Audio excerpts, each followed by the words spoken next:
Hey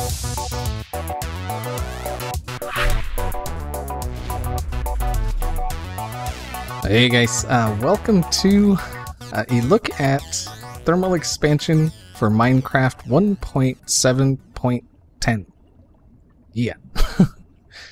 Being one of my favorite mods, it was just recently released into beta, and I just had to look at it. I had to, and I'm going to take you guys along with me.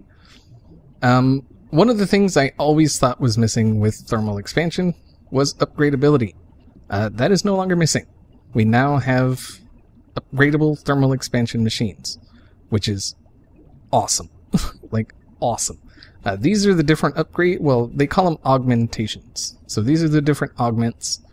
You've got the servo, you've got the configurable input-output thing, you've got redstone control. This one, I forget what this one does. Okay, so that's for the dynamo, so you can put input to the side of a dynamo. And then this one is for fuel efficiency. And then each tier, is higher. So of course, this one will be higher than that one. So that's 85% fuel. It uses 85% less fuel. That's crazy. The one thing you need to know about the different tiers is to use the highest tier. The lowest and middle tier have to be installed as well. And the highest tier will be used. So you have to have all three of these installed to use this one. If you only want to use this one, you're going to have these two installed. If you only want to use this one, you're only going to have that one installed. But, yeah. So, yeah, that reduces fuel usage. This increases power output, but it increases fuel consumption. So, yeah, that's kind of a catch-22 there. And then the highest tier is crazy. 8 times the energy, but 45% more fuel consumed. It's crazy. And then you've got this guy, which is the secondary chance. If you pulverize something, you get that 10% chance or whatever of an extra thing. This increases that chance. And so the first tier is 10%. The highest tier is 45%. And then you can see along the bottom, it says requires a resonant machine. The machines themselves have different tiers as well. So we'll get into that. And then this guy is the speed. So you can see this guy is 2 times the speed, but 3 times the energy consumed and minus 5% chance of the secondary item. So everything has a balancing feature to it. And yeah, so let's look at these guys. I just got some of the most used machines here. We've got the redstone furnace, we got the pulverizer, induction smelter, magma crucible, fluid transposer, and aqueous accumulator. This guy, I screwed up in a previous recording, forgot to refill it, but the machine frames, as you can see, they look a bit different. They look really cool. And this is the basic machine frame. Even the frames themselves. So each machine frame has a tier as well. You got the basic, you got the hardened, the reinforced, and the resonant. And each one, of course, it gets exponentially more expensive. Electrum, Invar, Signalum, we'll get to that. That's a new ore, a new alloy. And then Enderium, and then requires the previous one in the tier to make it. But each machine starts with a basic of that machine. So this is a resonant, and this is a basic. They look the same from the outside. It's not till you get into it that you actually see a difference. You can see here in the augmentation tab, the basic machine has the stuff we're used to. It has the thing for automated output, redstone control, and reconfigurable sides. If you take one of these out, you lose control of that thing. So this one is for the redstone. If you take it out, you lose this. And even if you set it to something and then you take it out, it will revert back to its default state. So Just keep that in mind. If you look into the Resonant, which is the highest tier, you have 3 extra upgrade slots, or augmentation slots, which you can use for, like this guy, or, the speed, or, one of those. And yeah, that's pretty cool. So if we look, let's look up the pulverizer. Oh, come on. There seems to be a problem with NEI. I don't know why it's doing this. Basic pulverizer is created like so, which is the recipe I had in there. And then you have the next tier, which it doesn't really say what it is. And then you have, that guy. And then it requires signalum gear, which gets you the next tier, and then the Enderium gear and silver, which gets you the highest, which is the Resonant, which is what this guy is. And yeah, you can see right there it says Resonant Pulverizer. And then like each of these machines has that, except for the Aqueous Accumulator. The Aqueous Accumulator does have these in it, and I have not been able to see if like any of the augmentations actually affect this guy. These are just the ones that come in the basic machines that we're all used to with the controls. So yeah, that's pretty cool. I'm really happy with where these are going. So let's look at a few of the recipes for the augmentations. So this is the one that does like the automated output. You can see it's a pneumatic servo with some tin nuggets. It's pretty cheap. And then this is the one for the configurable sides, some tin nuggets and gold ingot, redstone control, redstone and tin nuggets. This is to input to the side of a dynamo, copper and lead. And then, so I'm not going to show them all, but redstone transmission coil, which is silver and redstone, and then some redstone and lead, and that will get you a secondary gearbox to reduce fuel consumption. And then you can figure out the rest. Some of the new items in thermal expansion for 1.7, we have lumium ingot. This stuff is pretty cool. It's it's used to make the lumium lamp.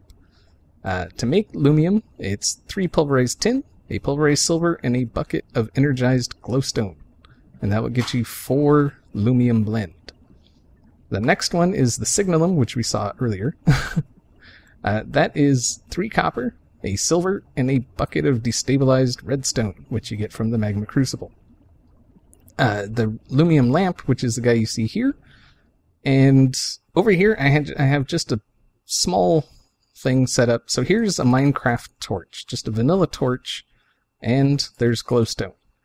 Everyone knows, or at least you should know, a glowstone puts out slightly more light in a bigger radius than a regular torch. The lumium lamp puts out the same amount of light as a glowstone, so it puts out more than a torch. So just keep that in mind. Plus, they look kind of cool. They kind of resemble the red power. To make one of those, you need 2 lumium blend, which we saw over there, a signalum ingot, which we saw there, and a couple of hardened glass. That gets you one of those. It's pretty cool. The next thing we're going to look at is the cache, or cache, depending on how you say it. So the basic one is a basic cache, or cache, however you look at it. It holds 10,000 of an item, which is pretty cool. So it's basically a barrel with a different name and a much cooler design. The next one is the hardened cache, or cache. There's 2 separate recipes to this one. You can either use the basic cache and the invar, as you can see here, or you can skip this step and just do this, which is the invar plus the tin. So it's the same amount of materials. You just skip that step and go straight to the hardened. The next one is the reinforced, which is the hardened and hardened glass. Get you the reinforced, which holds 160,000 of an item. Oh, I forgot to tell you how much this one holds. 40,000. And finally, there is the resonant. The resonant cache, whatever. It holds 640,000 of an item. Pretty cool. And finally, the last new thing is the Signalum security lock. What this does, if you will notice, in these guys, there is nothing to say who can use it. Who has access to this machine? Well, right now, everyone has access to this machine. The same goes for Tesseracts. If we put down a Tesseract, you will see we can't privatize it. We can't set our own channels. What you have to do is you have to get a crafting table, put whatever you're wanting to privatize in there, a Signalum lock, and 3 Signalum nuggets. And that will get you a Tesseract. Now if we look at this one, it says frequency none, item blah blah blah. Doesn't say anything about owner. If we look at this one, it says owner none. So this is how we privatize things now. By default, they are public. So keep that in mind. And now if we set this one down, we now have the owner properties. We can set it to restricted, we can set it to owner only. Restricted is the one where you add your friends and all of that, and that will allow them to access it, and it'll let you set your own channels.